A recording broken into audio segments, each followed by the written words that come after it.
हमारे बहुमूल्य मित्रों को आज रात्रि यहाँ आराधनालय में वापस आकर प्रसन्न हैं। थोड़ा सा गर्म है और इसलिए जल्दी करने का यत्न करेंगे, जितना जल्दी संभव हो। सीधे संदेश में चलेंगे। पहले हमारे पास करने के लिए कुछ उद्घोषणाएं हैं और एक एक विशेष प्रार्थना निवेदन। मुझे आपके पत्र मिले हैं जो कि दिए गए, और बहन के लिए जिसे अनुभव होता है कि उसके मस्तिष्क में फोड़ा है, और एक दूसरा लुईविल में है, और एक दूसरे भाई सेवक का उसके पिता को दिल का दौरा पड़ा। और आज संसार में बहुत सारे बीमार लोग हैं, बहुत से बुला रहे हैं, और हम निश्चित हैं कि उनके लिए अपने पूर्ण हृदय से प्रार्थना करते हैं कि परमेश्वर हमारी सहायता करेगा। प्राय 95% मेरी सेवकाई सदा यही कि बीमारों के लिए प्रार्थना करूं, आप देखते हैं। परंतु मैं एक प्रकार से मिला, इस प्रकार का एक छोटा सा दृष्टिकोण मिला है कि मैं अब भी रोगियों के लिए प्रार्थना करता हूं। अब ये स्मरण रखें, ये इसके साथ साथ चलता है। परंतु यदि हम कलीसिया को ले सकें जहां वो सही स्थिति तब स्थिर है और व्यवस्थित क्रम में है, इसलिए हम कार्य कर सकते हैं। आपने देखते हैं व्यवस्थित होना ही है। देखिए, सारी चीजें एक साथ लेकर किसी चीज ने अभी अभी मेरे हृदय पर प्रभाव डाला कुछ ही क्षणों पहले। ये जब वो पुराना अनुभवी व्यक्ति, उसका एक हाथ लगभग उड़ गया था, पैर लगभग उड़ गया था। इस समय मुझे सुनने के लिए वो अभी आसपास नहीं है, परंतु एक वास्तविक राजकुमार व्यक्ति जिसका नाम रॉय रॉबर्टसन है, और यहाँ कलीसिया में हमारा एक ट्रस्टी भी है और एक भला शानदार मसीही सज्जन पुरुष अभी अभी अंदर आया है और कहा, भाई ब्रैनम, राष्ट्रपति को मत भूलना। कहा, जब उसने कदम उठाया तो इससे मुझे बहुत दुख लगा। टेलीविजन पर हवाई जहाज से उतरते हुए देखा, उसके गालों पर आंसू आ रहे थे और उसका मुंह एक और घुमा हुआ था। आप जानते हैं, वो ठीक वहां रॉय के साथ था और वे उस युद्ध में, वो युद्ध कोई मतलब नहीं यदि आप राजनीति में उससे सहमत नहीं हैं, वो तब भी हमारा राष्ट्रपति है। जी हाँ श्रीमान, मेरे लिए मैं ना ही डेमोक्रेट हूँ ना ही रिपब्लिकन हूँ, मैं मसीही हूँ। परंतु मैं आपको बताता हूँ, निश्चय ही राष्ट्रपति डुइट आइजनहावर की महान सराहना है श्रीमान। मेरे विचारों में निश्चय ही वो एक महान पुरुष है। यदि वो फिर खड़ा होता है और मुझे वोट देनी हो तो मैं उसे फिर वोट दूंगा, ये ठीक बात है। मैं चिंता नहीं करता यदि वो 100 वर्षों का भी हो, मैं फिर भी उसे वोट दूंगा, क्योंकि मैं उसे पसंद करता हूं। और आज रात्रि हम उसे अपनी प्रार्थनाओं में याद रखें। जेटी में निश्चय ही उस अच्छी सभा की सराहना करता हूं।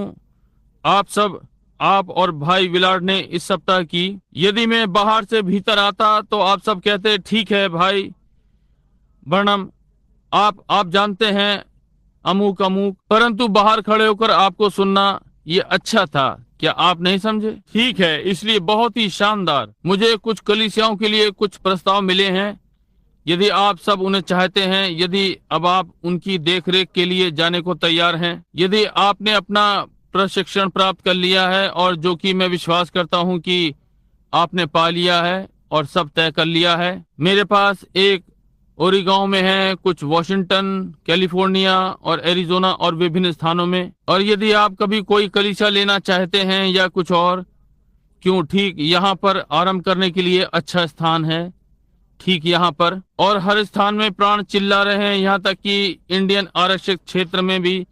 और जहाँ कहीं भी आप जाना चाहें, केवल हमें बताएं, क्योंकि मैं विश्वास करता हूँ कि तुम लड़के अब स्थिर हो गए हो। ये ठीक बात है, उन्हें ये करते देखना मुझे अच्छा लगता है। वहाँ सड़क पर एक भाई रुडेल हैं, कुछ ही दिनों में उसके लिए सभा करने जा रहा हूँ। भाई रुडेल एक बेदारी सभा करने जा रहे हैं, और मुझे स्मरण है, मैं इस छोटे को आसपास हर जगह धक्का लगाया करता था, उसे साज में चढ़ाने का यत्न, प्रचार करने के लिए भेजने का यत्न करता था। वो इतना पिछड़ा हुआ था, वो कहेगा कि बस मैं बात नहीं कर सकता। आपको उसे सुनना चाहिए, देखा, आप कुछ नहीं जानते कि आप क्या कर सकते हैं जब तक पवित्र आत्मा आपको अपने अधिकार में ना ले ले। ये ठीक बात है। और भाई ग्राम स्नेलिंग यूटिका में और भाई जूनियर जैक्सन यहाँ पर, हम उन सबको अपनी छोटी कलीसियाएं समझते हैं। ठीक हमारे साथ हम सब एक साथ हैं। हम अपनी शिक्षाओं पर असहमत नहीं हैं या हमारी आशाएं, उद्देश्य, हमारी शिक्षाएं एक हैं। हम एक साथ खड़े हैं, सारी बातें एक साथ। हम बस एक ही कलीसिया हैं और निश्चय ही हम चाहेंगे कि सब जगह फैलें। हमारे कुछ अफ्रीका में हैं, कुछ भारत में और चारों ओर देशों में, वहीं जहां हम उन्हें चाहते हैं समाचार फैला रहे हैं। और मैं इन नवयुवकों को आते हुए देखता हूं, जैसे भाई जेटी परनेल यहाँ हैं और भाई विलार्ड, और जब वे नवयुवक आ रहे हैं जबकि मैं बूढ़ा हो रहा हूँ। यदि कोई आने वाला कल है तो कल के लिए वे पुरुष होंगे। मैं नहीं चाहता कि ये संदेश कभी भी मरे।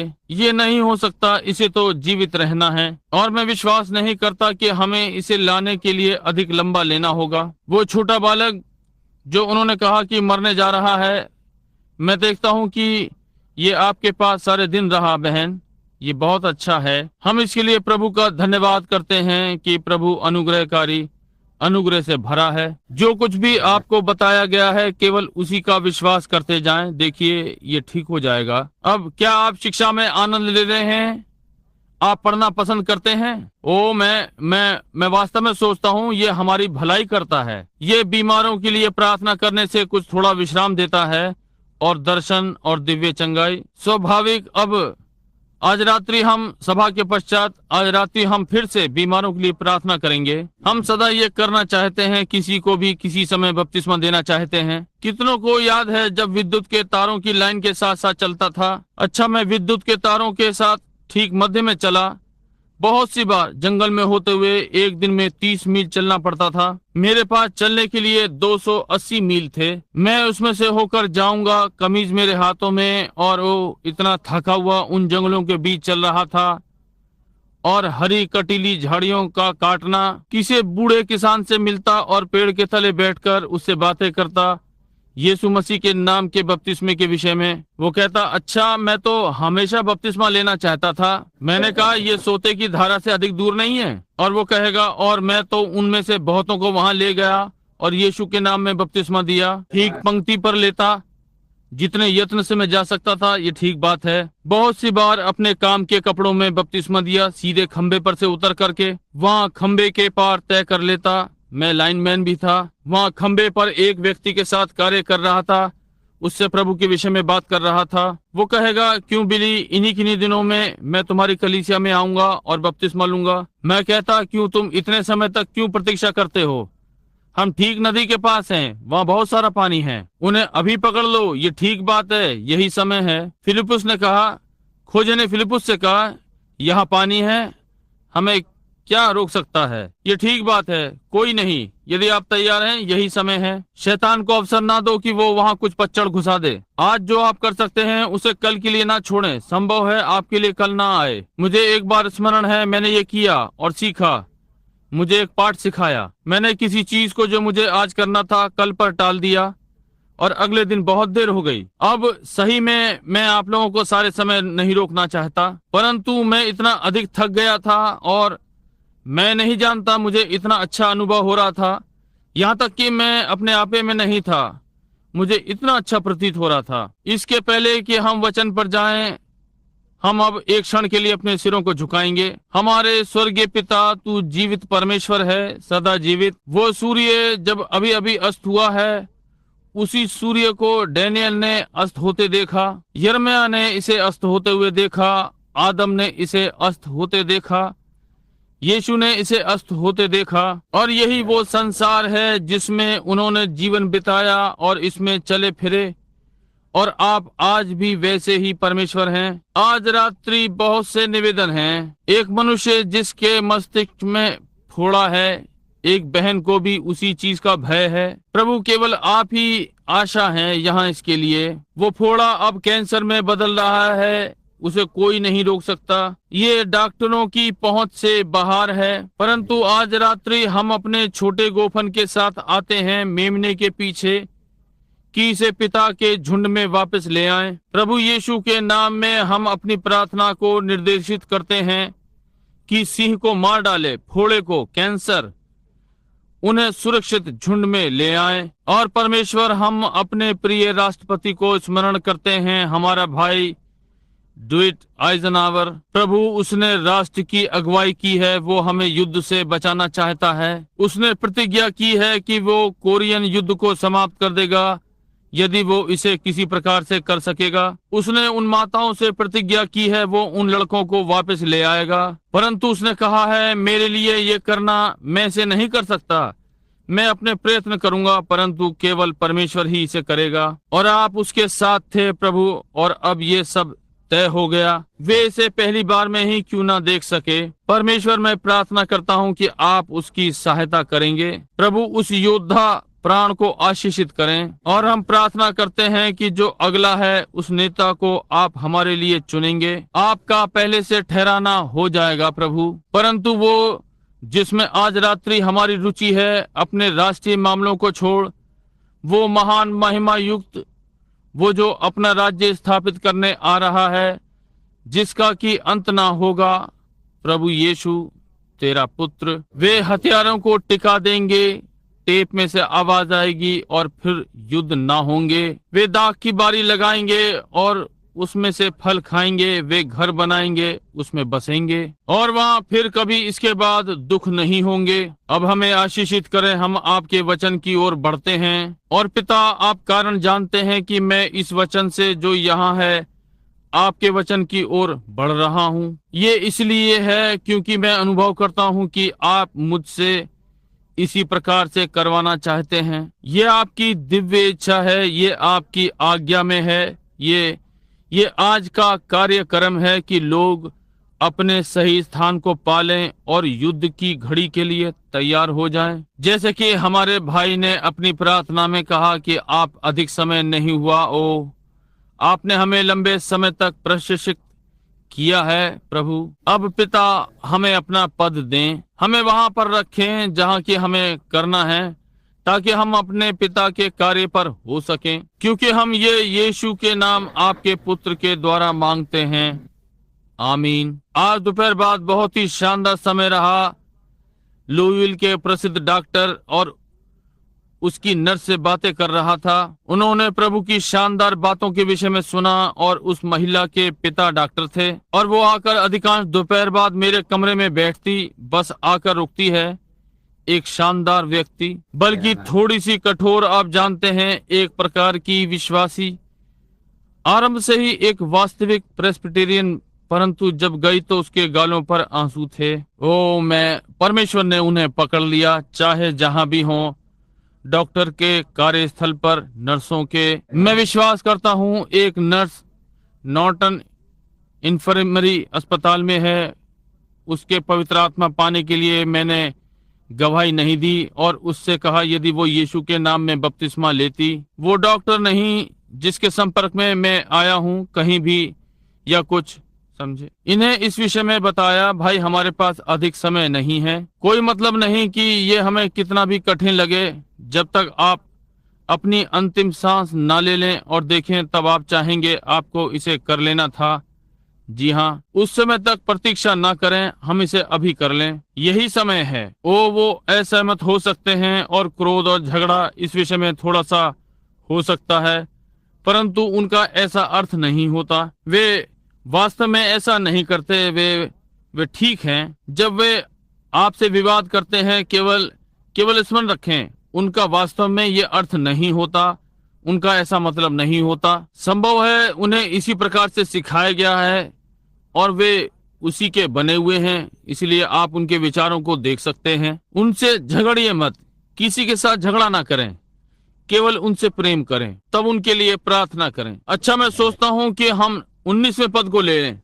मैं निश्चित नहीं हूँ, 3रे अध्याय से ये लंबा पड़ेगा, है कि नहीं श्रीमानो? ये मेरे लिए चट्टान में मधु जैसा है। स्मरण रखें, अब हम बोल रहे हैं, इसलिए हम इसकी छोटी सी भूमिका फिर ले सकते हैं। और अब भाई नेविल, आप मुझे थोड़ा सा खींच देना यदि मैं जाने के समय को ना देख सकूं, ताकि मैं बीमारों के लिए प्रार्थना कर सकूं। हम हर छोटे बिंदु को लेना चाहते हैं जो हम ले सकते हैं। और आज रात्रि मैं वेदी की बुलाहट को चाहता हूँ। मैं इस पर समाप्त कर रहा हूँ जिससे कि मैं बाकी को केवल इसको पढ़ने के योग्य हो जाऊं, परंतु इसका उद्देश्य आपकी स्थिति को मसीह में देखना है। इसको देखते हुए ऐसा कुछ नहीं है कि आप केवल इसमें ठोकर खाओ या ऐसा कुछ जिससे कि आप कहीं के लिए योग्य हो गए हैं, परंतु ये वो है जो परमेश्वर ने आपके लिए किया है स्वयं ही। ये नहीं कि आप बहुत अच्छे थे कि आप एक रात्रि कलीसिया में गए, कोई बेचारा भाई आपको वेदी तक ले गया, और ये वो नहीं था, ये परमेश्वर था। संसार के रचने से पहले आपको अनंत जीवन के लिए ठहराया। जब उस दिन आप वहां गए, कोई आश्चर्य नहीं कि 24 प्राचीनों ने अपने मुकुट उतार दिए, प्रत्येक ने अपने मुकुट उतार दिए और हर एक ने गिरकर मुंह के बल दंडवत किया। उनके पास कहने के लिए कुछ नहीं था, कोई प्रचारक, कोई प्राचीन, कुछ नहीं। सारी महिमा मेमने को उस दिन परमेश्वर उसमें सब कुछ एकत्र करेगा। ओ, यदि हम कभी जान और पहचान सकेंगे कि वो कौन था जिसे उन्होंने क्रूस पर चढ़ाया। अब हम 8वें पद से आरंभ करते हैं ताकि थोड़ी भूमिका ले लें, जिसे उसने सारे ज्ञान और समझ सहित हम पर बहुतायत से किया, अपनी इच्छा का भेद उस सुमिति के अनुसार हमें बताया, अपनी इच्छा के भेदों को। और स्मरण करें कि हम उस पर कैसे रुके रहे। इस प्रातः कितने वहां पर थे, जरा देखें, हम उस पर कैसे टिके रहे, उसकी इच्छा का भेद। अब ये कोई छोटी बात नहीं है, तब ये भेद है। परमेश्वर की इच्छा एक भेद है और प्रत्येक व्यक्ति को अपने अपने लिए उसकी इच्छा को मालूम करना चाहिए।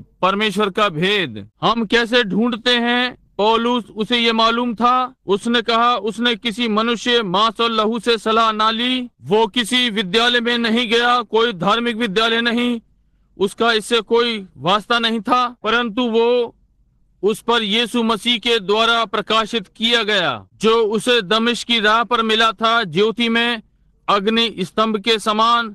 और इसने उसे पुकारा और वो अरब को चला गया और वहां 3 वर्षों तक रहा। ओ, क्या आप कल्पना कर सकते हैं कि वो कुछ समय था भाई ईगन? 3 वर्षों तक पौलुस अरब में था, कहीं किराए के मकान में इधर उधर बेचैनी से चल रहा था, उन पुराने लेखों के साथ। उनके पास नए वाले नहीं थे, उनमें से अधिकांश पौलुस ने लिखे। इन पुरानी लिपटी हुई पुस्तकों में कैसे परमेश्वर ने हमें अनंत जीवन के लिए ठहराया, कैसे वो यीशु को भेजेगा कि उसके बलिदान के द्वारा हम सबको जीवन के वृक्ष का अधिकार मिल जाए। जिनको उसने पहले से जाना उसने उन्हें बुलाया, जिन्हें उसने बुलाया उसने उन्हें धर्मी ठहराया, उन्हें पहले ही महिमामय किया। परमेश्वर ने संसार के आरंभ से हमें लेपालक पुत्र होने के लिए ठहराया है। अब सारी सृष्टि कर रही है, परमेश्वर के पुत्रों के प्रकट होने की बाट जो रही है। ओ, मैं कल्पना करूंगा पौलुस का अद्भुत समय रहा होगा। मैं उसके साथ वहां होना पसंद करूंगा, क्या आप नहीं करेंगे? अब उसने कहा उसने अपना भेद हम पर प्रकट किया। आपके ऊपर किसी समय पवित्र आत्मा उतरेगा और उससे चलाना आरंभ करेगा, और केवल ध्यान दें कि वो कैसे जाता है। इस दोपहर पश्चात मेरे पास अध्ययन के लिए 30 मिनट थे। केवल पाठ को देखा, संभवतः नहीं, मैं कहूंगा कि उसका आधा समयों के मध्य में केवल 15 मिनट मुझे भागना था। और मैंने सोचा भेद कितना भेदपूर्ण है, और पवित्र वचन मुझे पुराने नियम में वापस ले गया, तब वापस नए नियम में लेकर आया, किसी बात को बांधा। देखिए उसके आने का भेद, उसकी इच्छा का भेद, हमारे एक साथ बैठने का भेद। स्मरण रखें, ये किसी धार्मिक विद्यालय में पढ़ाया नहीं जा सकता, ये एक भेद है। आप इसे शिक्षा और धर्म ज्ञान से नहीं जान सकते। ये वो भेद है जो जगत की उत्पत्ति से पहले छिपा हुआ है, परमेश्वर के पुत्रों के प्रकट होने की बाट जोह रहा है। मुझे बताएं मेरे भाई, मेरी बहन, मुझे बताएं कि इस समय को छोड़ कौन सा समय था कि परमेश्वर के पुत्र प्रकट हुए? इतिहास में वो समय कब रहा कि सारी सृष्टि को छुड़ाने का समय प्रकट हुआ? प्रकृति प्रकृति स्वयं तड़प रही है, समय के प्रकट होने की बाट जोह रही है। क्यों? पहले इसके कि छुटकारा किया जाता, इसके पहले कि पवित्र आत्मा उंडेला जाता। पुराने नियम के पहले वहाँ प्रकटीकरण नहीं हो सकता था। इसे तो इस समय तक प्रतीक्षा करनी थी। अब सारी चीजें लाई गई हैं, आ रही हैं, चोटी के पत्थर के रूप में बदल रही हैं। परमेश्वर के पुत्रों को वापस आने का प्रकटीकरण हो रहा है और परमेश्वर का आत्मा इन मनुष्यों में इतनी सिद्धता से आ रहा है, जब तक कि उनकी सेवकाई मसीह के समान ना हो, जब तक ये उनके साथ और उसकी कलीसिया के साथ मिलकर ना जुड़ जाएगा। कितनों ने पिरामिड के इतिहास का अध्ययन किया है? मैं समझता हूँ कि एक महिला ने अपना हाथ उठाया है। ठीक है, परमेश्वर ने 3 बाइबलें लिखी हैं, उनमें से एक आकाश में राशि चक्र में, ये पहली बाइबल है। मनुष्य ये अनुभव करने के लिए ऊपर देखना था कि परमेश्वर ऊपर से है। राशि चक्र को देखें, क्या आपने इसका कभी अध्ययन किया है? यहाँ तक कि ये हर युग को दिखाता है, यहाँ तक कि कर्क युग, ये आरंभ को दर्शाता है, मसीह का जन्म। राशि चक्र में पहला चित्र क्या है? कुंवारी। अंतिम चित्र क्या है? लियो, सिंह। मसीह का पहला और दूसरा आगमन, ये सब वहां पर लिखा हुआ है। तब अगली बाइबल पत्थरों में लिखी गई, पिरामिड कहलाई। परमेश्वर ने पिरामिड में लिखा। यदि आप उनका अध्ययन करें, पुराने इतिहासों और युद्धों को देखें कि वे कैसे बाढ़ के विनाश के पहले निर्मित किए गए थे। तीसरी कागज पर लिखी गई बाइबल उस महान, तेज, बुद्धिमान आने वाले संसार के लिए।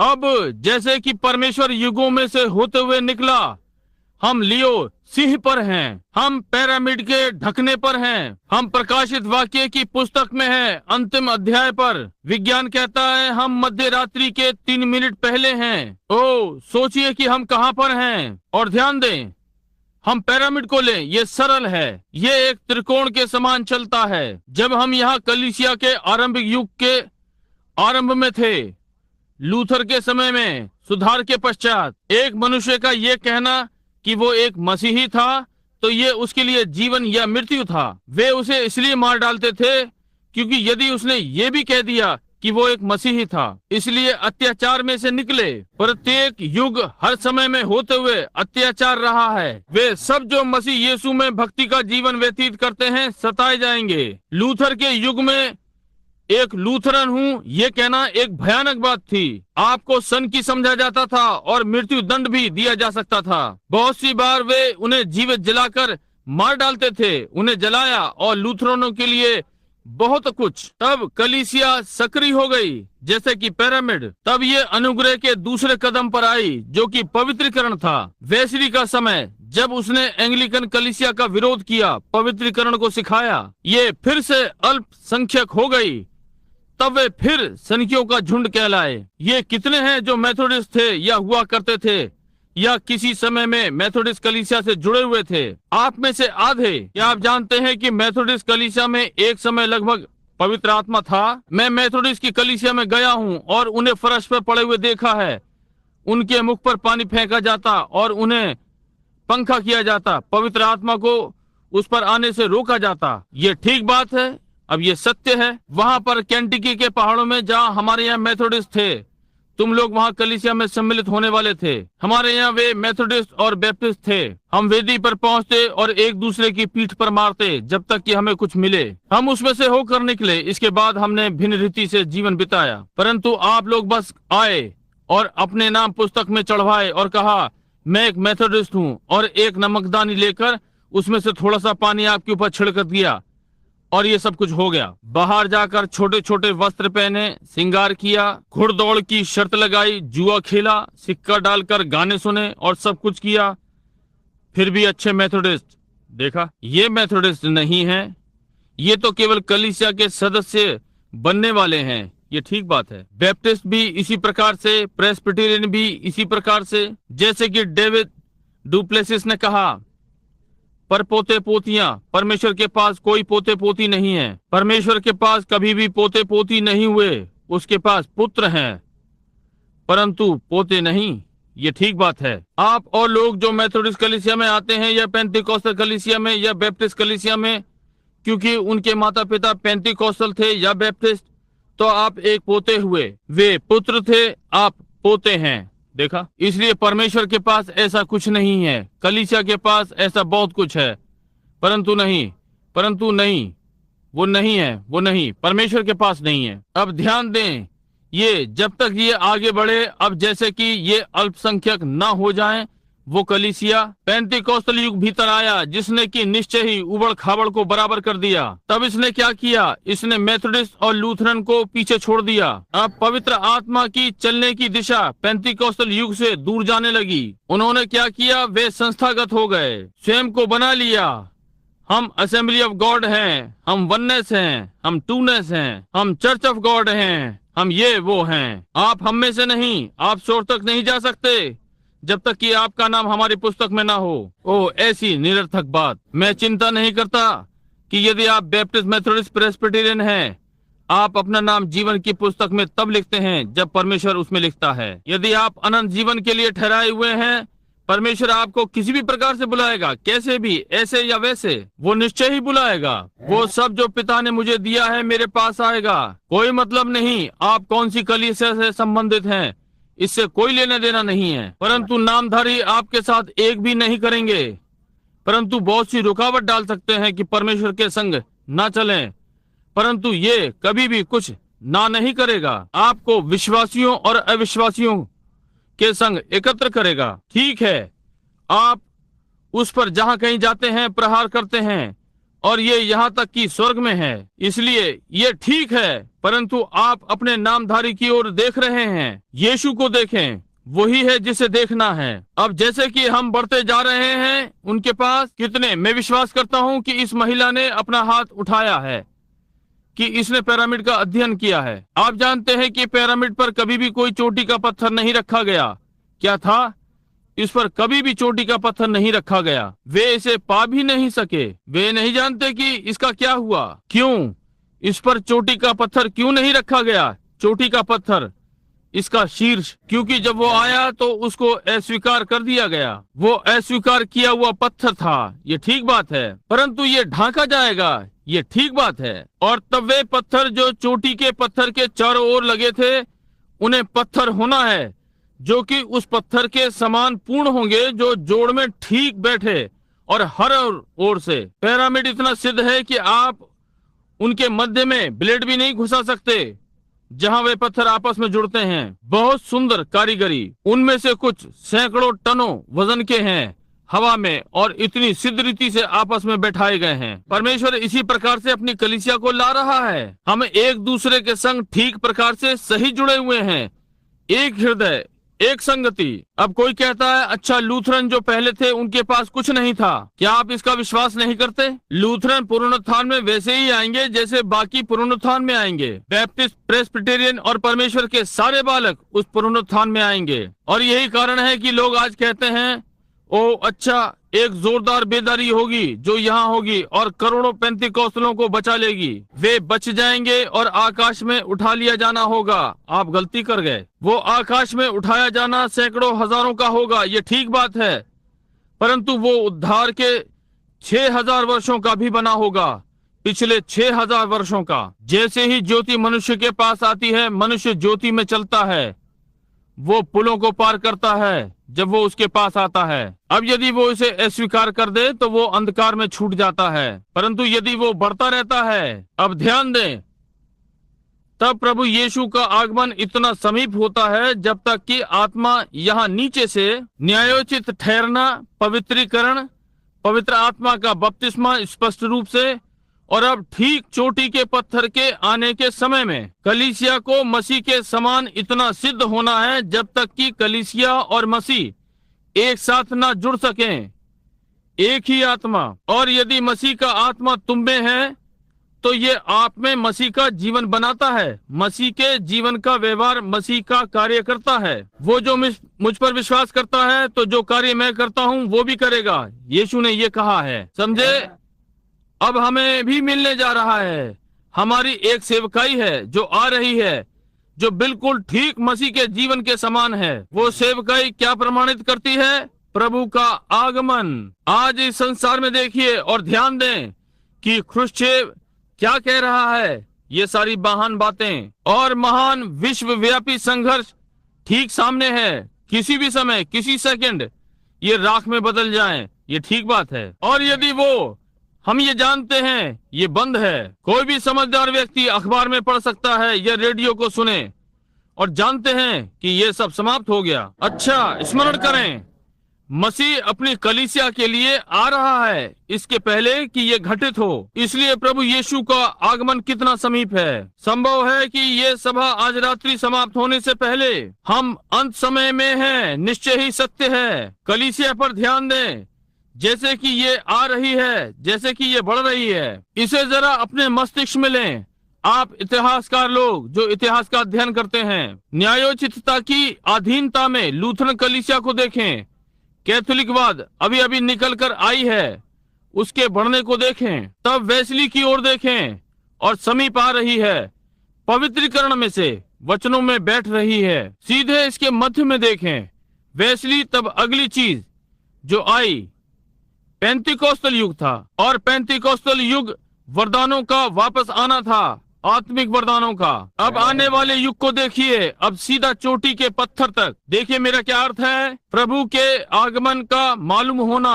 परमेश्वर और सारी सृष्टि कलीसिया के लिए प्रतीक्षा कर रही है कि अपने सही स्थान को पाले। आज की परेशानी में प्रत्येक जिससे मैं मिला बहुत समीप है। मैं बाहर चला गया, हम ले रहे थे, मुझे अपना शारीरिक परीक्षण करवाना था। आप जानते हैं, यदि हम विदेश जा रहे हैं, आप मिशनरी और आदि आदि ये जानते हैं। जब मेरा परीक्षण किया जा रहा था तो वे मुझे वहां कमरे से बाहर लाए।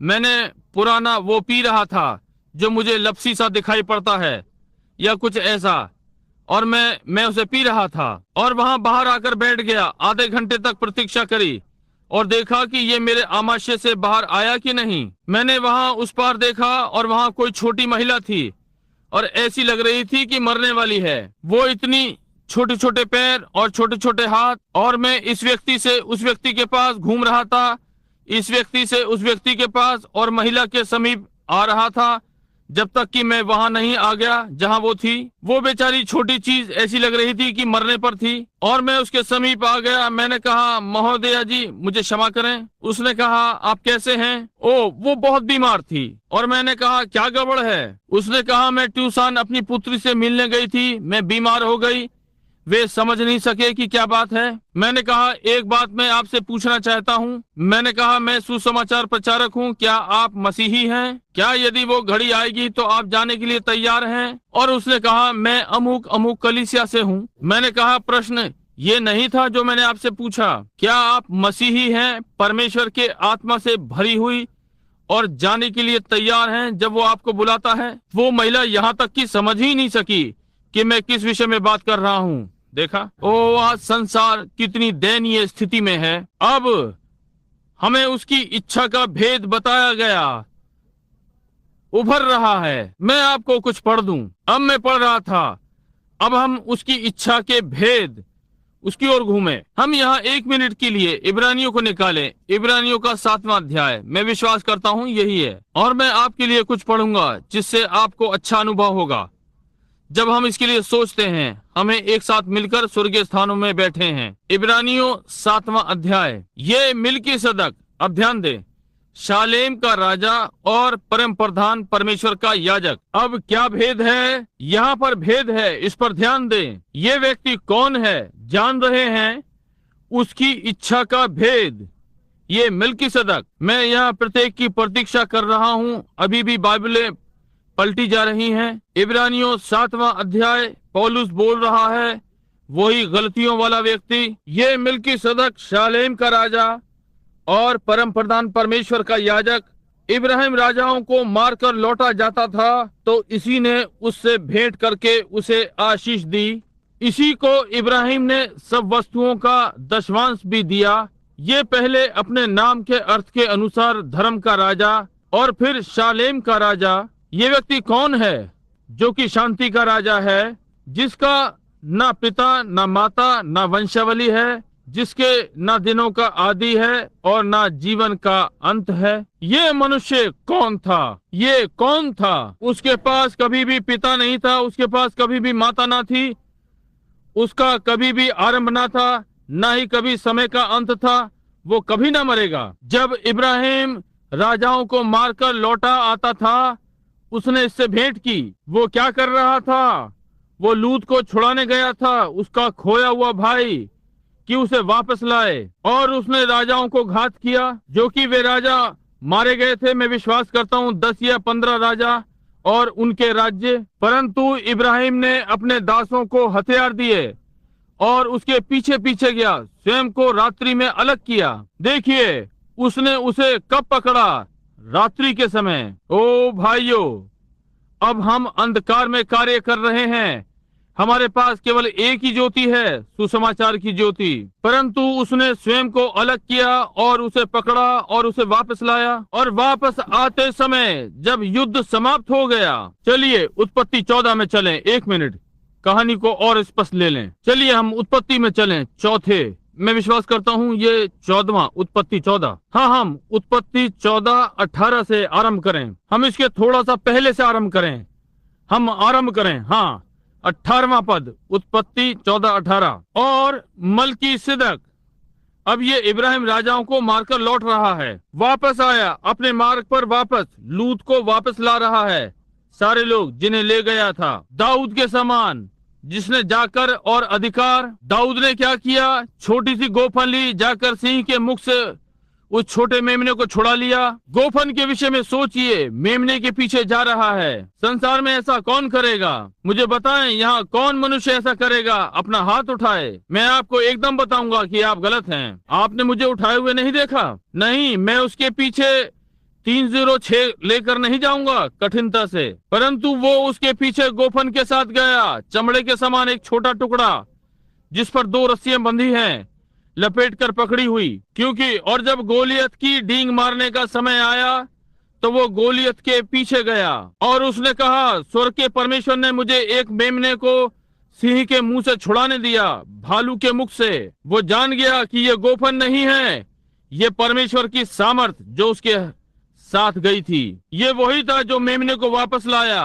और हम आज यही कहते हैं, परमेश्वर दाऊद के आसपास ही है। जी हाँ श्रीमान, जो कि पिता की भेड़ को खाना खिलाता है। और यदि कभी फोड़ा आएगा या एक कैंसर आएगा या कुछ भी, और सीधा डॉक्टर के हाथ में से कूद पड़ेगा, ये उस दाऊद को नहीं रोकेगा।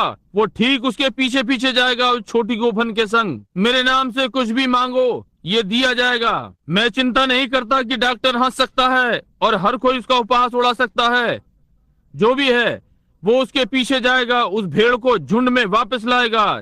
जी हाँ श्रीमान, वो परमेश्वर का बालक है। उस पर से अपने हाथ हटा ले।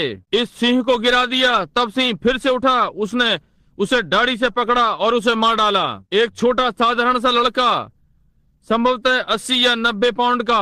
ध्यान दें, मलकीसदक शालेम का राजा, जो कि शांति का राजा है, वास्तव में जो कि उस पहाड़ के पार है, ये यरूशलेम का राजा है। ये कौन था? यरूशलेम, जो कि पहले शालेम का कहलाता था, इसके पहले की यरूशलेम कहलाता। वो यरूशलेम जो पहले शालेम कहलाता था, जो कि शांति थी, वो पहले यरूशलेम कहलाता था, इसके पहले की यरूशलेम कहलाता।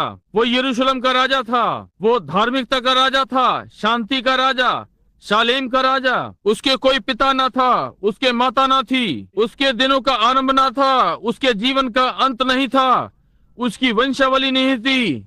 ओहो, ये व्यक्ति कौन है? इस पर ध्यान दें। युद्ध समाप्त हो जाने के पश्चात जय प्राप्त कर ली गई थी। ध्यान दें, इसने क्या कहा? और मलकीसदक, 18वां पद, 14वां अध्याय, उत्पत्ति। तब शालेम का राजा मलकीसदक, जो परम प्रधान ईश्वर का याजक था, रोटी और दाख मधु ले आया और उसने अब्राहम को ये आशीर्वाद दिया कि परम प्रधान ईश्वर की ओर से, जो आकाश और पृथ्वी का अधिकारी है, तू धन्य हो और धन्य है परम प्रधान ईश्वर, जिसने तेरे द्रोहियों को तेरे वश में कर दिया। तब अब्राहम ने उसको सबका दशमांश दिया। आइए आगे थोड़ा पढ़ें। तब सदोम के राजा ने अब्राहम से कहा, प्राणियों को तो मुझे दे और धन को अपने पास रख। अब्राहम ने सदोम के राजा से कहा, परम प्रधान ईश्वर यहोवा जो आकाश और पृथ्वी का अधिकारी है, सुनिए। वो उसको सारांश देता है, वो कैसे इसको देता है। उसकी मैं ये शपथ खाता हूं कि जो कुछ तेरा है उसमें से ना तो मैं एक सूत और ना जूती का बंधन ना कोई और वस्तु लूंगा, कि तू ऐसा ना हो कहने पाए कि अब्राहम मेरे ही कारण धनी हुआ। पर जो कुछ इन जवानों ने खा लिया है, ध्यान दें, ये मलकीसदक जैसे ही वो अब्राहम से जब वो राजाओं को मारकर लौटा आ रहा था मिला, परमेश्वर का भेद अब प्रकट हो रहा था। ये कौन था? कोई नहीं, वे उसका कोई इतिहास नहीं ढूंढ सकते, क्योंकि उसके पास कोई पिता नहीं था, उसके पास कोई माँ नहीं थी, उसके समय का कोई आरंभ नहीं था, उसका कभी भी कोई समय नहीं था कि वो कभी मरता। इसलिए वो जो कुछ भी था वो अब भी जीवित है, उसका कभी भी आरंभ नहीं था, इसलिए वो कोई और नहीं हो सकता सिवाय एल एला एलोहिम, स्वयंभू, स्वयं चिरस्थायी सर्वशक्तिमान परमेश्वर। यीशु का एक पिता था, यीशु की माता थी, यीशु के दिनों का आरंभ था, यीशु के पृथ्वी के जीवन का एक अंत था। परंतु ये मनुष्य, इसके पास ना ही पिता ना ही माता। आमीन। कोई पिता नहीं, माता नहीं। यीशु के पिता और माता दोनों थे, इस व्यक्ति का ना पिता ना माता। आमीन। और इसने क्या किया? जब युद्ध समाप्त हो गया, उसके बाद जब अब्राहम ने अपनी स्थिति ली, इसके बाद जब कलीसिया ने अपना सही स्थान लिया, हम पवित्र आत्मा के द्वारा लेपालक पुत्र कहलाए। और जब प्रत्येक मनुष्य अपने स्थान को ले लेता है जिसे परमेश्वर उसे करने के लिए बुलाता है और जीवन के अंतिम छोर पर खड़ा होता है, खोयुओं के पीछे जाता है, पहले पौलुस इसमें से सारा भय निकालता है, कहता है, अब यदि आप बुलाए हुए हैं, यदि आप यूं ही अपने विचारों में कार्य नहीं कर रहे हैं किसी धर्म विज्ञान के द्वारा, यदि आप वास्तव में आत्मा से जन्मे हैं, तो फिर परमेश्वर ने आपको संसार के रचने से पहले ठहराया है, आपके नाम को मेमने की जीवन की पुस्तक में लिखा है, और अब हम एक साथ मसीह यीशु में मिलकर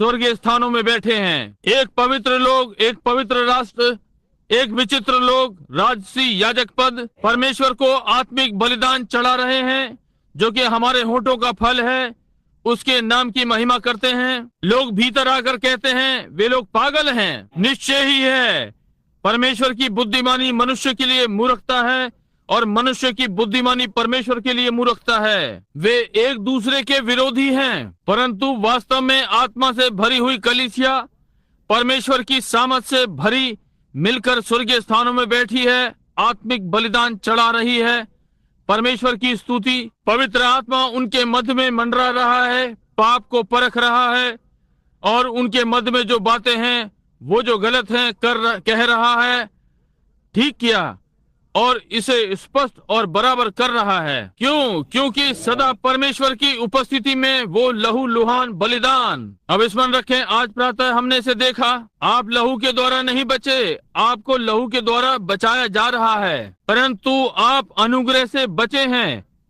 इस पर विश्वास करने के द्वारा।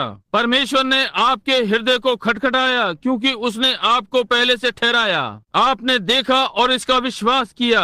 अब लहू आपके पापों के लिए छुटकारा बनता है। स्मरण रखें, मैंने कहा कि परमेश्वर पापी को उसके पाप करने के लिए दोषी नहीं ठहराता, वो तो आरंभ से ही पापी है। वो एक मसीही को पाप करने के लिए दोषी ठहराता है, और तब क्योंकि उसने उसे दोषी ठहराया, मसीह ने हमारा दोष ले लिया। इसलिए वे जो मसीह यीशु में हैं उन पर कोई दोष नहीं है।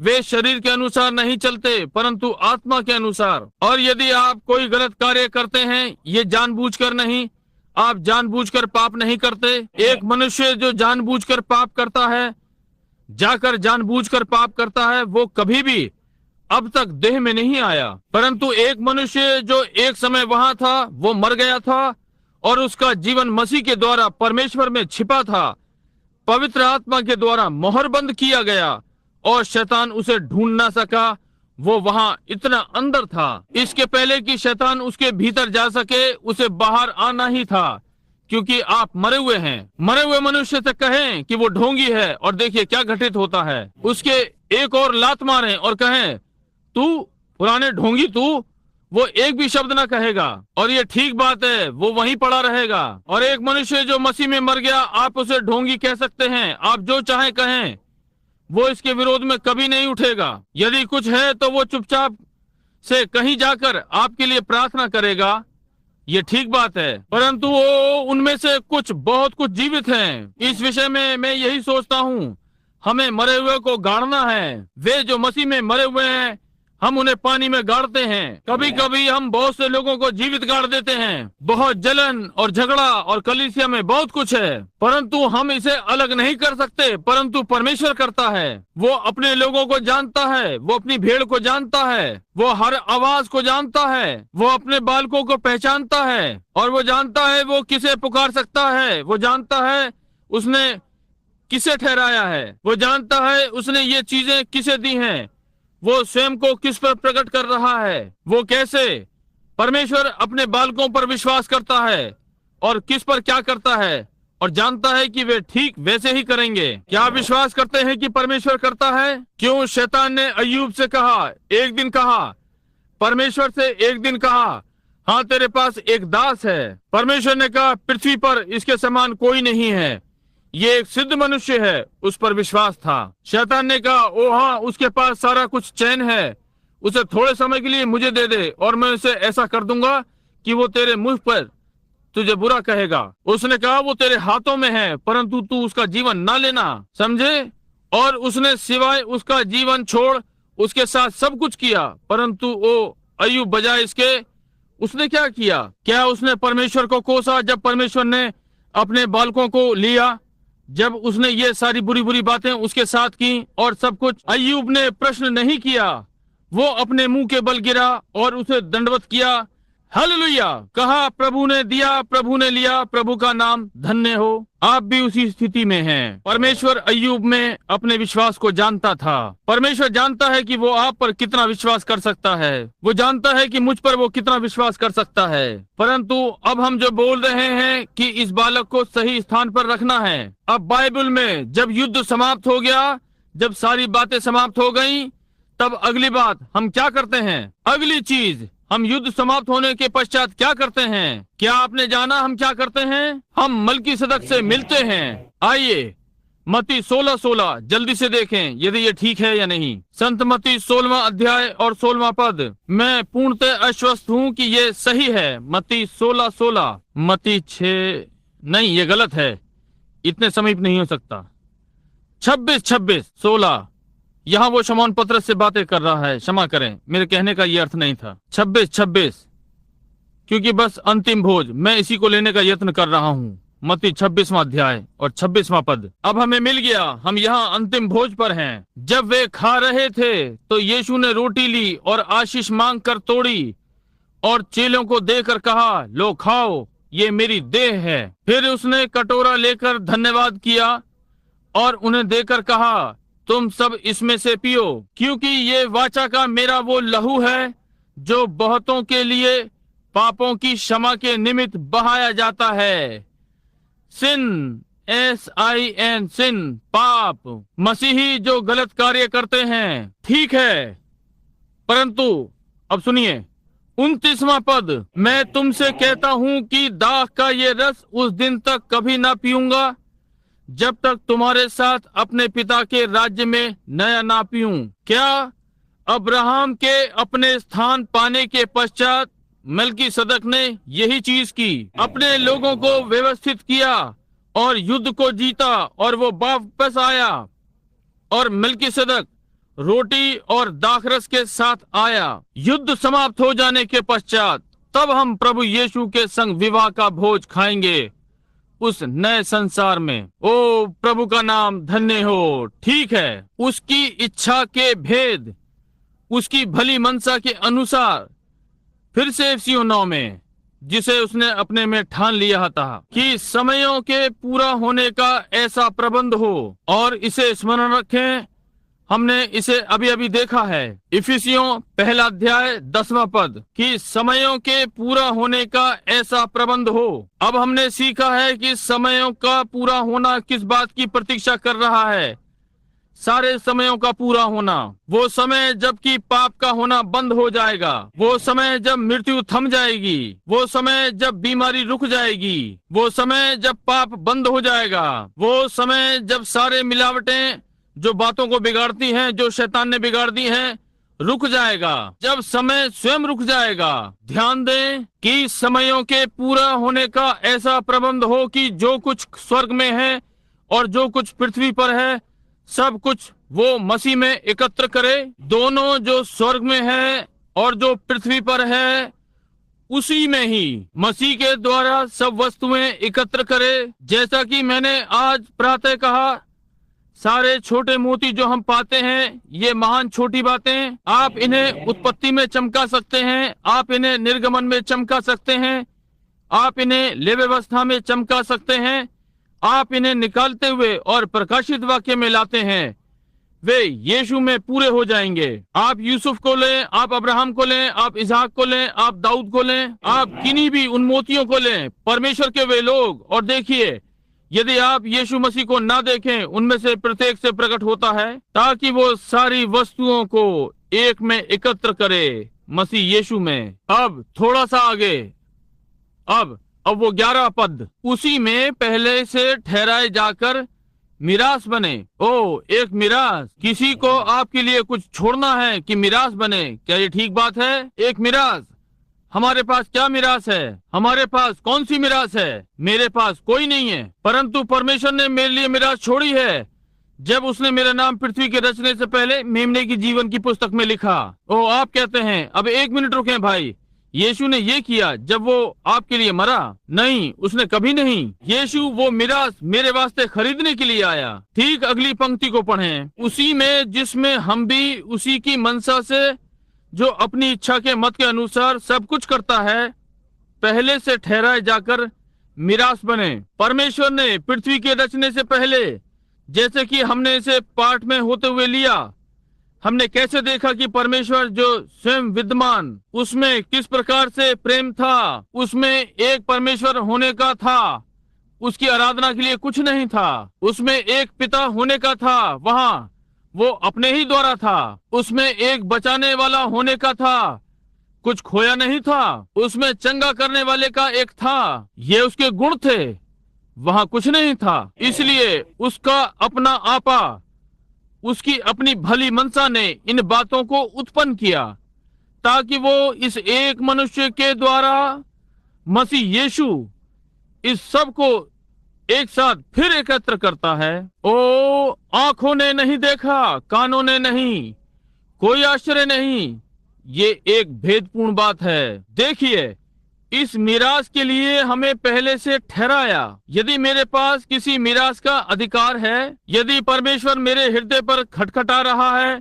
और कह रहा है, विलियम ब्रनम, मैंने तुम्हें बहुत पहले बुलाया, इस संसार के रचने से पहले, कि तू सुसमाचार प्रचार करे। मेरे पास एक मिरास है, अनंत जीवन की एक मिरास। अब परमेश्वर ने यीशु को भेजा कि मेरे लिए उस मिरास को वास्तविक बना दे, क्योंकि वहां कुछ नहीं था जो मैं कर सकता था कि उसका अधिकारी होता। ये खाली था, ये वैध था, कुछ नहीं था जो मैं कर सकता था। परंतु समयों के पूरा होने पर परमेश्वर ने भेजा अपने ही अच्छे समय में यीशु, वो मेमना, पृथ्वी के रचने से पहले घात किया गया, उसका लहू बहाया गया, ताकि मैं अपनी मिरास पर पहुंच सकूं। क्या होने के लिए?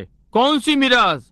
वो पुत्र पद, परमेश्वर का पुत्र होने के लिए। और अब ये आपके गले को मरने के लिए घोंट दे, परंतु क्या आप जानते हैं, वो मनुष्य जो परमेश्वर के पुत्र हैं, वे छोटे ईश्वर हैं। आप में से कितनों को ये मालूम है? कितने जानते हैं कि यीशु ने ऐसा कहा है? बाइबल ने कहा, यीशु ने कहा, क्या तुम्हारी व्यवस्था स्वयं में नहीं कहती कि तुम ईश्वर हो? और यदि तुमने उन्हें ईश्वर कहा, जो कि परमेश्वर ने उत्पत्ति 2 में कहा कि वे ईश्वर थे, क्योंकि वे थे, संसार के राज्य पर पूरा राज्य था, उसने उसे सारी चीजों पर अधिकार दिया, और उसने अपना ईश्वरीय पद खो दिया, उसने अपना पुत्र पद खो दिया, उसने अपना राज्य खो दिया और शैतान ने उसे ले लिया। परंतु भाई, हम परमेश्वर के पुत्रों के प्रकट होने की बाट जो रहे हैं, परमेश्वर के पुत्रों की, जो कि वापस आएंगे और इसे फिर से ले लेंगे। समय के पूरा होने की बाट जो रहे हैं,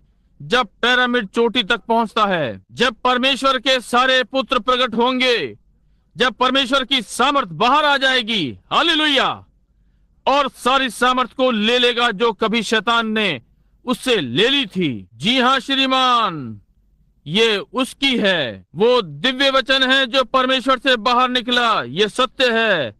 वो परमेश्वर का पुत्र था। तब उसने मनुष्य को वो छोटा ईश्वर बनाया और उसने कहा, यदि जिनके पास परमेश्वर का वचन पहुंचा, उन्होंने उन्हें कहा, भविष्यद्वक्ताओं को, यदि उन्होंने उन्हें ईश्वर कहा जिनके पास परमेश्वर का वचन पहुंचा, और परमेश्वर ने इस प्रकार कहा स्वयं ने कि वे ईश्वर थे। उसने मूसा को बताया, मैंने तुझे ईश्वर बनाया, और हारून को तेरा भविष्यद्वक्ता।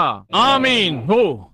मैं धार्मिक उन्मादी के समान व्यवहार कर सकता हूँ, परंतु मैं नहीं हूँ। ओ, जब तुम्हारी आंखें खुलती हैं और इन चीजों को देखती हैं, ठीक है, उसने मनुष्य को ईश्वर बनाया, अपने राज्य पर एक ईश्वर, और उसका राज्य समुद्र से समुद्र तक, किनारे से किनारे तक उसके पास इसका नियंत्रण है। और जब यीशु आया बिना पाप के, एक परमेश्वर होने के नाते उसने ये सिद्ध किया। जब हवाएं चली, उसने कहा शांत हो जा, थम जा।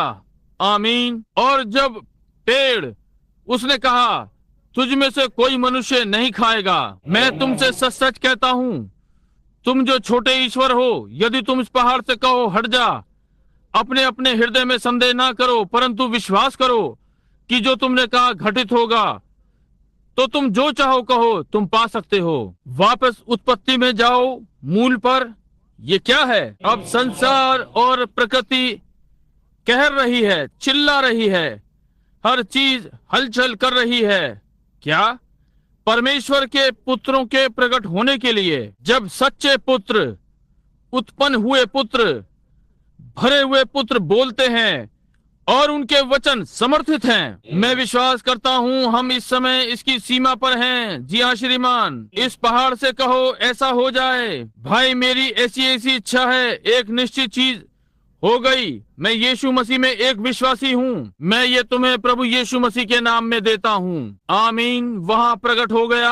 ओ भाई, वहाँ बाहर मेरी फसल जल रही है, कोई वर्षा नहीं हुई। मैं तुम्हारे पास प्रभु के नाम में वर्षा भेजूंगा और वहाँ वो होगी। ओ, प्रतीक्षा कर रही है, कह रही है सारी सृष्टि परमेश्वर के पुत्रों के प्रकट होने की बात जो रही है। परमेश्वर ने इसका आरंभ में ही अभिषेक कर दिया है। उसने मनुष्य को अधिकार दिया है, उसने यीशु मसीह को दिया और यीशु ने अपने नाम में दिया, इस आश्वासन के साथ, पिता से मेरे नाम से कुछ भी मांगो और मैं इसे करूंगा। ओ भाई पामर, परमेश्वर के पुत्रों के प्रकट होने की प्रतीक्षा हो रही है। वो स्थिति कलीसिया, जैसा मैंने कहा, इफिसियों की पुस्तक यहोशू की पुस्तक है, और यहोशू लोगों को उसी स्थान में रखता है जहां से वे हैं। अब यदि वे शांत नहीं खड़े रहेंगे, और उसने एप्रेम को यहाँ रखा है और मनुष्य की भूमि, और ये वापस आएगा, एक विवाद और परेशान होना, वे कभी भी कैसे साथ साथ होंगे? जब एक कहता है मैं एक बैप्टिस्ट हूँ, मैं एक मेथोडिस्ट हूँ, मैं एक पेंटिकॉस्टल हूँ, मैं वननेस हूँ, मैं टूनेस हूँ, मैं फला फला हूँ, आप इसे कैसे करने जा रहे हैं?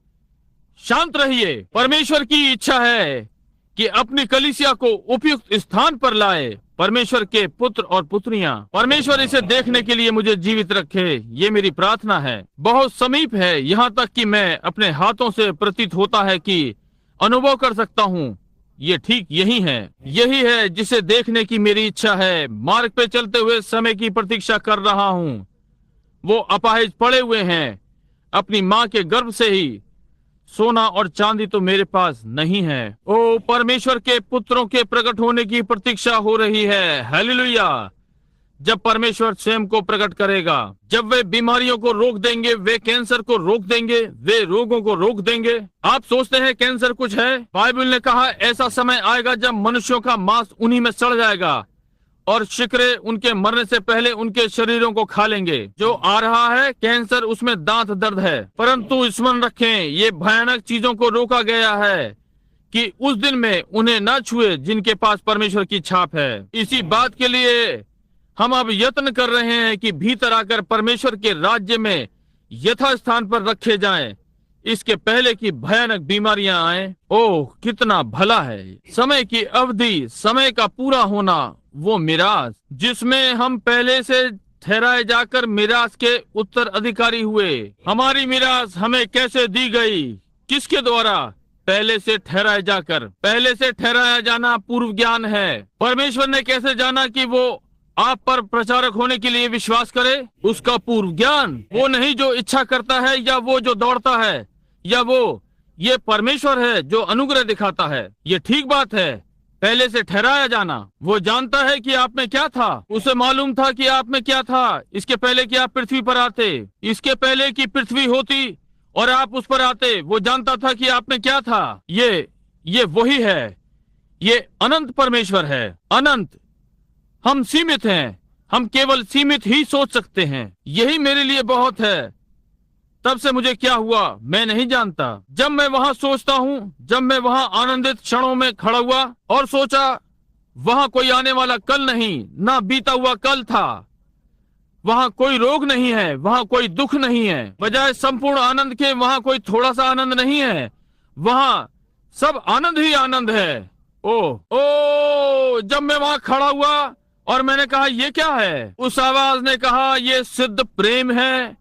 और हर चीज जिसे तुमने कभी प्रेम किया और हर चीज जिसने कभी आपसे प्रेम किया वो यहाँ अब आपके साथ है। और आप हमें यीशु के सामने उपस्थित करेंगे जब वो आता है अपनी सेवकाई के परितोषक के समान। मैंने वहां उन सुंदर महिलाओं को खड़े देखा, सब मुझे पकड़ रहे थे और चिल्ला रहे थे मेरा अमूल्य प्रिय भाई। उन मनुष्यों को देखा, वो झबरे बाल उनकी गर्दन के चारों ओर दौड़ते हुए मुझे पकड़ रहे थे और कह रहे थे हमारा प्रिय भाई। मैंने सोचा इसका क्या अर्थ है। उसने कहा ये तुम्हारे लोग हैं। मैंने कहा मेरे लोग?